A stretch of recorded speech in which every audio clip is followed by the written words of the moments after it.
আপনারা কি জানেন বাংলাদেশের কোন জেলায় ট্রেন ছাড়ার ঠিক 2 মিনিটের মাথায় পরে স্টেশন চলে আসে? আমি বলছি হাওর জনপদ নেত্রকোনার কথা।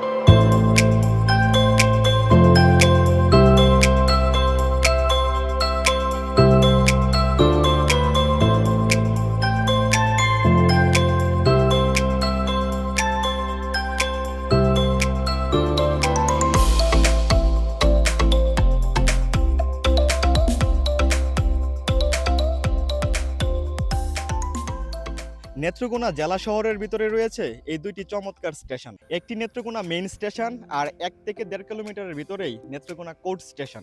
সবচেয়ে মজার ব্যাপার হলো সাধারণত আন্তনগর ট্রেনগুলো জেলা শহরের একটি স্টেশনেই থামে, কিন্তু নেত্রকোনা, মোহনগঞ্জ বা হাওড়া এক্সপ্রেসের মতো বড় ট্রেনগুলো এই দুইটি স্টেশনেই বিরতি দেয়। অর্থাৎ ট্রেনটি গতি পাওয়ার আগেই পরের স্টেশনে পৌঁছে যায়।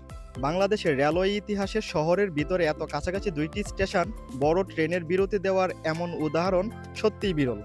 মূলত আদালত পাড়া এবং শহরের প্রাণকেন্দ্রে যাত্রীদের ভোগান্তি কমাতে এই বিশেষ ব্যবস্থা। ট্রেন ভ্রমণের এই ছোট্ট কিন্তু অদ্ভুত অভিজ্ঞতাটি আপনি কেবল নেত্রকোনাতেই পাবেন।